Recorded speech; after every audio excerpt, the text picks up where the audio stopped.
నమస్తే, welcome to our channel. నేను పద్మిని. ప్రస్తుతం మనతో పాటు సోషల్ యాక్టివిస్ట్ కృష్ణకుమారి గారు ఉన్నారు. ఒక స్పెషల్ టాపిక్ గురించి ఇప్పుడు డిస్కస్ చేద్దాం. మేడం నమస్తే. మేడం నమస్తే. 100 రోజుల టీడీపీ పరిపాలన 5 సంవత్సరాల తర్వాత ఎంతో విసిగి వేసారి ఎట్టకేలకు ప్రజలు కోరుకున్నటువంటి గవర్నమెంట్ వచ్చింది. ప్రజలు ఆమోదం తెలిపినటువంటి గవర్నమెంట్ వచ్చింది. ప్రజలు ఖచ్చితంగా వీరు తప్ప ఇంకొకరు మార్గం లేదు మన జీవితాలకి అనుకున్న గవర్నమెంట్ వచ్చింది. 131 సీట్లు టీడీపీకి, కూటమితో కలుపుకుని 164 సీట్లతో అత్యంత ఈ విజయాన్ని ఎలా అభివర్ణించాలో కూడా తెలియనటువంటి పరిస్థితి. ఎట్టకేలకు సిబిఎన్ ఆయన రూల్ చేస్తున్నారు ఇప్పుడు. అయితే ఈ 100 రోజుల పరిపాలన ఎలా ఉంది అని అనుకోవచ్చు, ప్రజలు ఎక్స్పెక్ట్ చేసిన విధానంగానే ఉందని అనుకోవచ్చా? ఇక్కడ చాలా అంశాలు మనం మాట్లాడుకుంటే కనుక సిబిఎన్ గారికి డెఫినెట్ గా కొన్ని అవాంతరాలు లేకపోతే నేచర్ కొన్ని పరీక్షలు ఎప్పటికప్పుడు పెడుతోందా అని అనిపిస్తుంది. అంతకుముందు హుదూద్ రూపంలో ఒకసారి గడగడలాడించింది నేచర్. ఇప్పుడు విజయవాడ ఫ్లడ్స్ కూడా మనకు తెలిసిందే. సో వీటిని కూడా డెఫినెట్ గా ఆ వయసులో ఆయన ఛాలెంజింగ్ గా తీసుకుని ఆ పని చేసిన విధానం కూడా ప్రజలు చూశారు కళ్ళారా.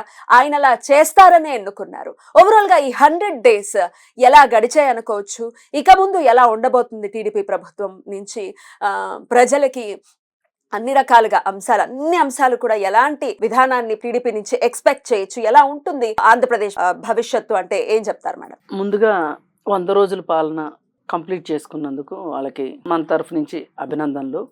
రెండో విషయం ఏంటంటే, మామూలుగా చాలా ఆశలతోటి చాలా అంచనాలతోటి వచ్చిన ప్రభుత్వం ఇది.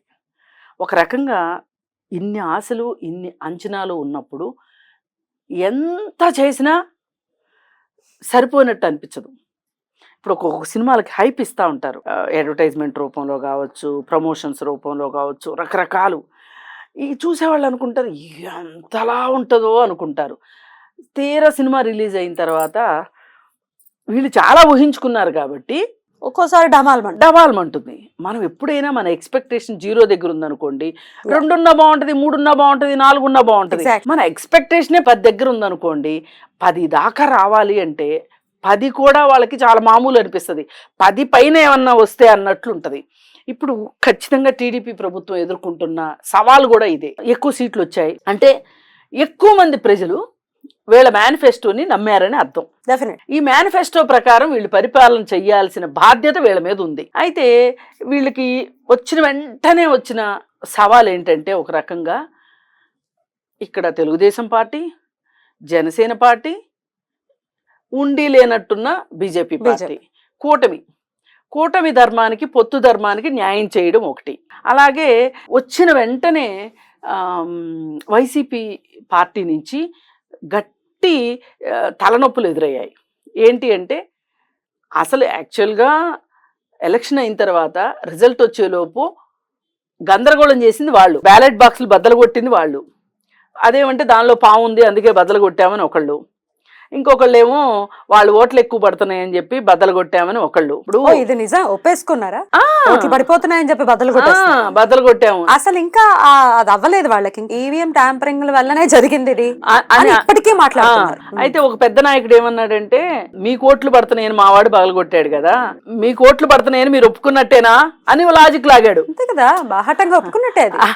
అయితే ఇలా ఏ రకంగా చూసినా వాళ్ళు ఏంటంటే దాడులు చేయడం, క్యాండిడేట్లని తిరుపతిలో ఒక క్యాండిడేట్ని అయితే పాపం ఆయన్ని అదేదో నాని అని ఆయన్ని ఒక రకంగా ఆయన చనిపోయాడు అనుకున్నారు.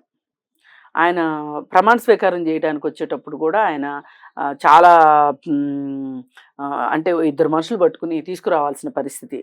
ఇంత చేసి వీళ్ళు ఢిల్లీ వెళ్ళి జంతర్ మంతర్ దగ్గర ధర్నా చేశారు. ఏమని చేశారు? 33 మంది, 34 మంది, 35 మంది మా వాళ్ళు చనిపోయారు అని. సరే, ఇది ఎంత వింతగా ఉందంటే, వాళ్ళు ఏమన్నారంటే, వీళ్ళ గోలపడలేక సరే లిస్టు పంపండి అన్నారు. ఇంతవరకు లిస్టు అతిగతి లేదు. అంతమంది చచ్చిపోతే కదా అంటే దొంగ అని అరిచినట్టు ఉంది. ఇప్పుడు ఏమైపోద్దంటే, ఇట్లాంటివి చేయటం వల్ల అధికార పార్టీ ప్రజలకి చేసే పనులు చేయవలసిన విధి విధానాలే, అదేదో వాళ్ళకు ఏదో అన్నం వండి నోట్లో పెట్టారని కాదు, చేయాల్సిన పనులు కూడా చేయకుండా వీళ్ళు కాళ్ళకి అడ్డం పడతా ఉంటారనమాట. ఒక రకంగా ప్రతిపక్షం అంటే ఎలా ఉండాలంటే, ప్రజలకు సేవ చేయించేలాగా ఉండాలి. ఒకప్పుడు ప్రతిపక్షం అంటే అది. ఇప్పుడు ఎలా చేస్తున్నారు అంటే అధికార పక్షాన్ని ఏమీ చేయనీయకుండా చేస్తే, వాళ్ళ కాళ్ళకి ఎంత అడ్డం పడితే, రేపొద్దున ప్రజలు వీళ్ళు ఏమీ చేయకుండా చేసి అలాగే ఉంచితే వాళ్ళని, అప్పుడు మళ్ళీ దేవుడా రావుడా అంట మన దగ్గరికి వస్తారు అనే స్ట్రాటజీలో ఇప్పుడు రాజకీయ పార్టీలు వెళ్తున్నాయి. అసలు అది వర్కౌట్ అవుతుందా? అవుతుంది, ఎందుకు అవ్వదు? అసలు ఇప్పుడు 3 నెలలు అయింది అక్కడ పరిపాలన. 3 నెలల్లో వాళ్ళు ఎన్ని రకాల ప్రతిబంధకాలు పెట్టారు. అంటే పెట్టినంత మాత్రం ఏదో అయిపోయిందని కాదు. ఓ పక్కన బట్టగాల్చి మీదేస్తే తుడుచుకుంటాం కదండి, బురదేస్తే కడుక్కోవాలి కదా. అసలు వాళ్ళు బురదే అయిపోతే వీళ్ళు కడుక్కునే పని ఉండదు కదా. నేను అది చెప్పేది. సరే, ఏది ఏమైనప్పటికీ వాళ్ళు ఎన్ని సవాళ్ళు విసిరినా కానీ వీళ్ళు పని చేసుకుంటా వెళ్తున్నారు. సరే, వెళ్తూ ఉన్న టైంలో మొదటిగా వాళ్ళు తీసుకున్న కార్యక్రమం ఏంటి అంటే, అసలు ప్రమాణ స్వీకారం చేయకుండా కంటే కూడా ముందు తీసుకున్న కార్యక్రమం అమరావతి. ఆయన అమరావతి నా మానసపుత్రిక, అమరావతిని నేను మొదటగా టేకప్ చేస్తాను, అలాగే పోలవరం కూడా అట్లాగే నాకు ఈ నా 2 కళ్ళు లాంటివి అని చెప్పి ఆయన ఈ రెండింటి మీద శ్రద్ధ పెడదామని చెప్పి నిర్ణయించుకుని అమరావతిలో క్లీనింగ్ పనులు అవన్నీ మొదలెట్టారు. స్తంభాలు ఎక్కడ పడిపోయినాయి, వైర్లు ఎక్కడ పడిపోయినాయి, ఐరన్ ఎక్కడ మట్టి మశానం అయిపోయింది, అసలు అస్తవ్యస్తమైన పరిస్థితి ఉంది, అయిపోయింది అస్తవ్యస్తం. ఎందుకంటే 5 ఏళ్ల పాటు పడావు పడిపోతే దానిలో పిచ్చి మొక్కలు ఎట్లా మొలుస్తాయి. ఈ పెద్ద పెద్ద పిచ్చి మొక్కలే కాదు, పెద్ద పెద్ద చిన్నపాటి వృక్షాలు అయిపోయినాయి. ఇప్పుడు వాటన్నిటిని క్లీన్ చేసుకుంటూ అవన్నీ ఆ పనులన్నీ చేసుకునేసరికి వాళ్ళకి మరి ఎన్ని రోజులు పట్టిందో మనకైతే తెలియదు. మొదటగా అది మొదలెట్టారు. పోలవరం ఫైల్స్ అన్ని దుమ్ము దులుపుతున్నారు, ఎందుకంటే వీళ్ళు కోల్డ్ స్టోరేజ్లో పడేశారు కాబట్టి. మరి ఇదంతా జరుగుతూ ఉంటే ఇవన్నిటితో పాటు ఈ పనులు జరుగుతున్న టైంలో వాళ్ళకి ఏదో వినాయకుడి పెళ్లికి అన్ని విఘ్నాలే అన్నట్లు ఫ్లడ్స్ వచ్చాయి.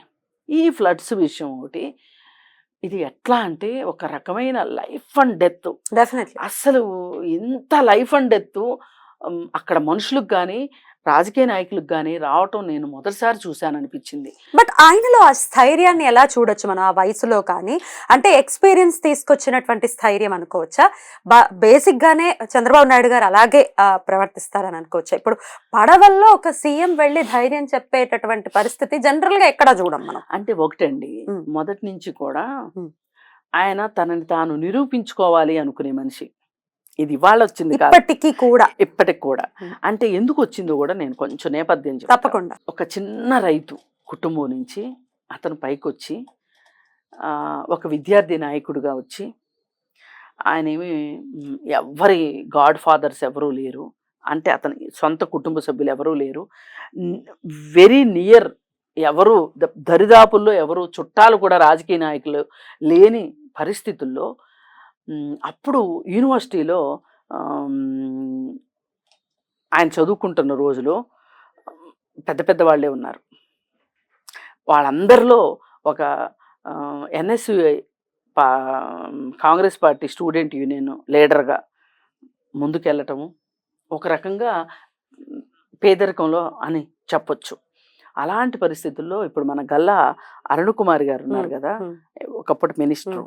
వాళ్ళ ఫాదరు వరదరాజుల ఏదో ఉందండి, గోవిందరాజుల ఏదో ఉంది ఆయన పేరు. ఆయన ఈయనకి రాజకీయ గురువు. ఈయన నచ్చి ఈయన్ని ప్రోత్సహించాడు రాజకీయాల్లో. ప్రోత్సహిస్తే ఆయన ద్వారా రాజకీయాల్లోకి వచ్చి, అలాగే ఎన్ఎస్యుఏ నుంచి యూత్ కాంగ్రెస్లోకి వచ్చి, అలాగే అలా అలా అలా అంచెలంచెలుగా ఎదుక్కుంటూ ఎమ్మెల్యే అయిన తర్వాత మంత్రి అయిన తర్వాత చంద్రబాబు నాయుడు గారికి మన ఎన్టీఆర్ గారు కూతుర్నిచ్చారు. అంటే ఒక మారుమూల పల్లెటూరు నుంచి యూనివర్సిటీకి వచ్చి అక్కడ వరకు రావడం గొప్ప, ఒక పెద్ద మైల్ రాయి. అక్కడి నుంచి యూనివర్సిటీలో చదువుకుని, యూనివర్సిటీలో మరి చాలామంది ప్రొఫెసర్ల పిల్లలు చదువుకుంటూ ఉంటారు, డబ్బులు ఉన్నవాళ్ళ పిల్లలు చదువుకుంటూ ఉంటారు. వాళ్ళందరి మధ్యలో రాజకీయంగా ఎదగటము, ఒక నాయకుడిగా గుర్తించబడటము, స్టూడెంట్ యూనియన్ లీడర్గా గెలవటము, ఆ తర్వాత మళ్ళీ రాజకీయాల్లోకి రావటం, ఎమ్మెల్యే సీట్ సంపాదించటము. మరి అప్పుడు ఖర్చు పెట్టడానికి డబ్బులు లేవు, ఆయన పక్కన మంది మార్బలం లేరు. అలాంటి పరిస్థితుల్లో ఆయన ముందుకు వచ్చారు. అంటే మనకి ఇక్కడ అర్థమయ్యేది ఏంటి అంటే, ఆయన జీరో నుంచి స్టార్ట్ అయిన మనిషి అని. ఈ జీరో నుంచి స్టార్ట్ అయిన మనుషులకి ఒక పట్టుదల ఉంటుంది. ఎలాంటి పరిస్థితిలోనైనా నేను విజయం సాధించాలి, నేను విజయం సాధించకపోతే కుదరదు, అసలు వాళ్ళని వాళ్ళు మర్చిపోయి విజయమే వాళ్ళ కళ్ళ ముందు కనిపించేలాగా వాళ్ళకి రాత్రి పగలు అంతే పనే, ఇంకా పనే, ఎవ్రీథింగ్. వర్క్హాలిక్స్ అంటారు కదా. పైగా ఆ పాత రోజుల్లో పనికి చాలా విలువ ఉండేది. ఇప్పట్లాగా డబ్బులు ఖర్చు పెట్టి రాజకీయాలు చేయటము, గ్రూపులు కట్టి రాజకీయాలు చేయటము, వీటికంటే కూడా పని చేస్తేనే మనం నిలబడతాము అనే ఒక లక్షణం ఉండేది. ఆ లక్షణంతో ఆయన ముందుకొచ్చాడు. అందుకే ఈ రోజుకి ఏంటంటే పనే దైవం. పని చెయ్యకపోతే, ప్రజల్లో ఉండకపోతే, మనం సెలవు తీసుకుంటే, రోజుకి 6 గంటలు పనిచేసి మిగతా అంతా రెస్ట్ తీసుకుంటే మనం రాజకీయాల్లో మనలేము అనేది ఆయనకి గట్టిగా పడిన ఉద్దేశం. మరి ఆ ఉద్దేశం ఉన్నవాళ్ళు ఇవేంటి ఎస్టాబ్లిష్డ్ క్యారెక్టర్, ఇది ఎస్టాబ్లిష్ అయిపోయింది. మీరు ఏమన్నా చెప్పండి, ఇది కరెక్ట్ కాదండి, ఈ కాలానికి వేరే రకం అండి, ఇది ఇది అది కాదండి, అది ఇది కాదండి అన్న వాళ్ళు ఎనరు. వాళ్ళు ఆ సెల్ఫ్ మేడ్ పర్సనాలిటీస్లో ఆ క్యారెక్టర్ ఉంటుంది. అలానే చూడాలి తప్పితే ఈయన ఒక రాజకీయ నాయకుడు, ఈయన ప్రతిపక్షాల వాళ్ళు వచ్చేసేదో అంటారని చేస్తున్నారని కానీ, లేకపోతే మళ్ళీ ఎన్నికల్లో గెలిపిస్తారని చేస్తారని, అలా కాదు. ఇప్పుడు నాకు ఒక టాస్క్ వచ్చింది, ఇది నేను చేయాలా వద్దా, ఇది నా ముందు ఉంది, దీనికి నేను చేయాల్సిందే, ఇది విధానం. ఈ విధానంలో ఆయన ముందుకే కానీ వెనక్కి వెళ్ళేది ఉండదు. పైగా ఇట్లాంటి వాళ్ళు ఏంటంటే కర్రపెత్తనం చేస్తూ చెయ్యండి చెయ్యండి అని చెప్పే కన్నా చేస్తూ చెయ్యండి అని చెప్తారు. ఇప్పుడైతే నాయకుడే చేస్తున్నాడు, మిగతా వాళ్ళు ఖచ్చితంగా చేసి తీరాలి, చేసి తీరుతారు. ఎందుకంటే ఇప్పుడు మన పిల్లలు కూడా చూడండి, మనం చెప్పింది వినరు, మనం చేసింది అనుసరిస్తారు. అది ఆయన అది ఫాలో అయ్యారు. ఆయన అలా వచ్చాడు కాబట్టి నిమ్మల రామానాయుడు వచ్చేసేసి గండ్లు పూడ్చే దగ్గర నుంచున్నాడు. మాజీ మంత్రి అయినా సరే దేవినేని ఉమా మొత్తం దాదాపు ఒక 7 రోజులు వాళ్ళు ఇళ్ళు వాకిళ్ళు మర్చిపోయారు. ఆ రోడ్డు మీద ఏది కనిపిస్తే అది తిన్నారు, గొడుగేసుకుని నుంచున్నారు, ఎక్కడ పడుకున్నారో తెలియదు, ఏం తిన్నారో తెలియదు, ఇలా ఉన్నారు. ఎందుకున్నారు? అధినాయకుడు దృష్టిలో పడాలని చేసినా, ఏ ఉద్దేశంతో చేసినా చేయడం చేశారు. ప్రజలకు మంచి జరిగింది. ఇలాంటి పరిస్థితిలో ఇలాంటి నాయకుడు కాకుండా ఇంకొక నాయకుడు అయి ఉంటే పరిస్థితులు ఎలా ఉండేవి అంటే కొంచెం ఊహించుకుంటానికి కొంచెం భయం వేసేటట్లే ఉంటాయి. ఇప్పుడు ఇట్లాంటి పరిస్థితుల్లో సమర్థవంతమైన నాయకులు ఉండాలి. ఇప్పుడు మనం మొదటి నుంచి ఆయన రాజకీయ ప్రస్థానం నుంచి చెప్పుకుంటా వచ్చాం కదా, ఆ తర్వాత కూడా ఎన్నో ఒడిదుడుకులు,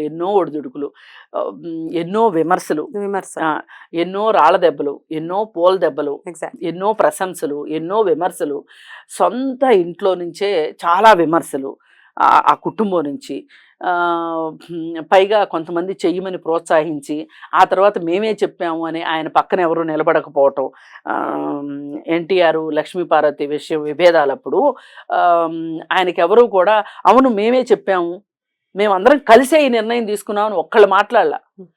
ఈ మాట ఎవరు చెప్తున్నారు? వాళ్ళ అంతరంగికులు కొంతమంది బయటకు వచ్చి మాట్లాడే వరకు ప్రపంచం వీటి గురించి పెద్దగా నమ్మల. పైగా ఇంకా గమ్మత్తు ఏంటంటే ఇన్ని సంవత్సరాలు నిగూఢంగా నిక్షిప్తమైపోయి ఉన్న విషయం, సీనియర్ ఎన్టీఆర్ తోటి విభేదించిన విషయం, అప్పుడు జరిగిన తతంగం గురించి ఈ మధ్యలో కథనాలు ఎన్నెన్నో వచ్చాయి. కానీ మొన్న ఆయన జైలుకి వెళ్ళిన సందర్భంలో అసలైన కథలు బయటకు వచ్చినాయి. ఎట్టకేలకు ఇప్పుడు ఆయన దగ్గర ఓఎస్డీగా పనిచేసిన ఒక ఆయన ఇంటర్వ్యూలు ఇచ్చారు. ఆయన రిటైర్ అయిపోయారు కాబట్టి చెప్పటం సమంజసం అనిపించి చెప్పారు. ఆయన చెప్పేది ఏంటంటే అసలు ఇప్పుడు అందరూ చంద్రబాబు నాయుడిని ఆయన పదవీచ్యుతుని చేశాడు, పదవులోంచి దించేశారు, ఇట్లా మాట్లాడుతున్నారు. కానీ అసలు ఆ రోజు చంద్రబాబు నాయుడు అనేవాడు లేకపోతే తెలుగుదేశం ఉండేది కాదని చెప్పాడు ఆయన. ఎవరు సమర్థులు? నిజంగా మాట్లాడుకుంటే అసలు సమర్థులు ఎవరు? అదే కదా. అందుకని అలా చేసుకుంటూ వచ్చి ఆంధ్ర రాష్ట్రానికి ముఖ్యమంత్రి అయిన తర్వాత కూడా ఇప్పుడు మన హైదరాబాదు చూసుకుంటే చాలా మంది ఎగతాళి చేయొచ్చు. ఈయన రాళ్ళు ఎత్తాడా, ఈయన కంకర తట్లు మోసాడా, అది ఇదేని చాలా అవాకులు చవాకులు పేలొచ్చు. ఏది ఎవ్వరు ఏం మాట్లాడినా సరే ఆ రోజు ముందు చూపుతోటి దూరదృష్టితోటి ఒక ప్రోగ్రాం తీసుకోవటం అనేది విజన్ 2020 ప్రోగ్రాం ఆ రోజు తీసుకోబట్టే చంద్రబాబు నాయుడు ఈ రోజు ఇప్పుడు హైదరాబాద్ మనం చూస్తున్నాం ఆ ఫ్రూట్స్ ఎంజాయ్ చేస్తున్నాం ఎంజాయ్ definitely. చేస్తున్నాం. ఇవాళ మాదాపూరు, కోకాపేట ఆ సరౌండింగ్స్లో Yes. ఒక 20 కిలోమీటర్ల రేడియస్లో వచ్చిన అభివృద్ధిని మనం కానీ చూస్తే ఇవాళ ఆ ప్రాంతం ఎంత ఖరీదైన ప్రాంతంగా మారింది. Exactly. ఎంతమంది అక్కడ ఉద్యోగాల కోసం వస్తున్నారు, ఎంత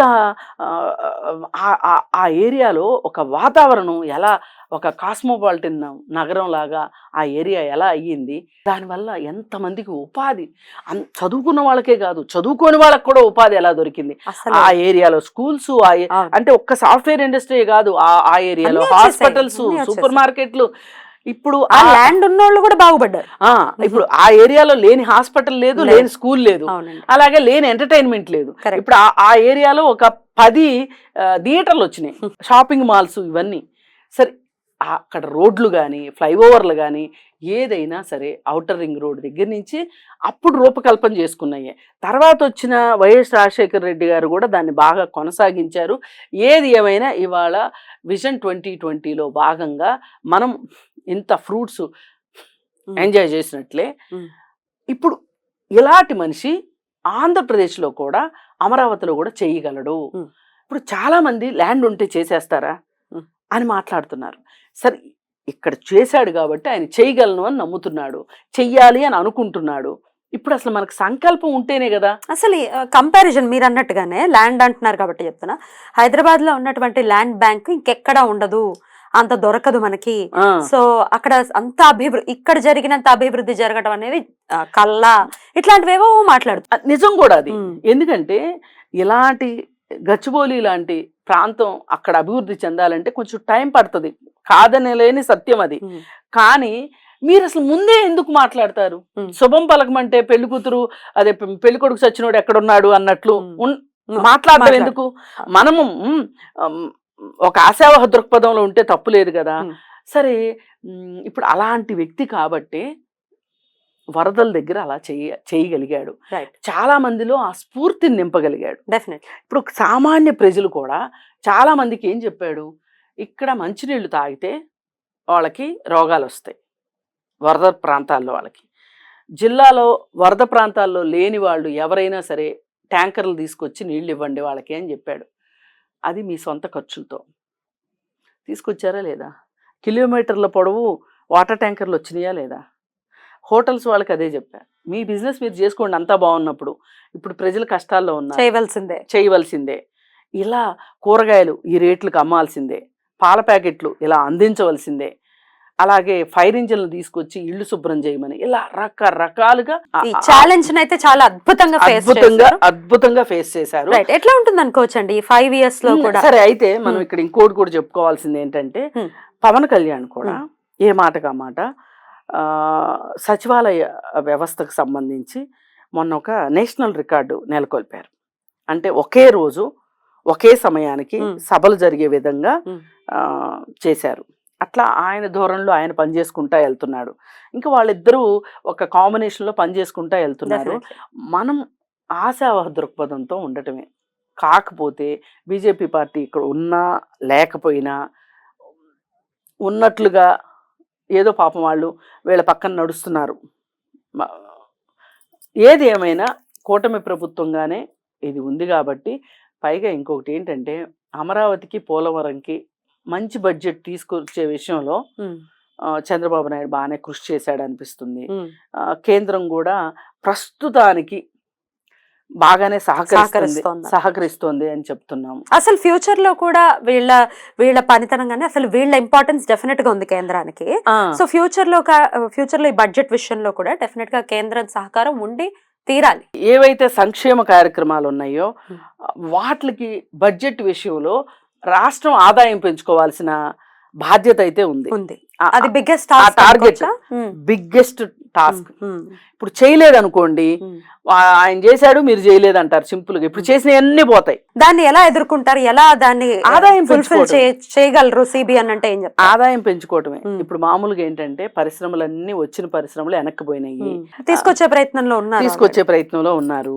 ఇప్పుడు మొన్న మనకి పట్టిసీమ ప్రాజెక్టుకు సంబంధించి అక్కడ ఆ యంత్రాల దగ్గర ఏదో పని చేయకపోవటం వల్ల గత ప్రభుత్వము వాళ్ళు గ్రీజులు కూడా పుయ్యకపోవటం వల్ల అక్కడ గేట్లు పాడైపోయినాయి.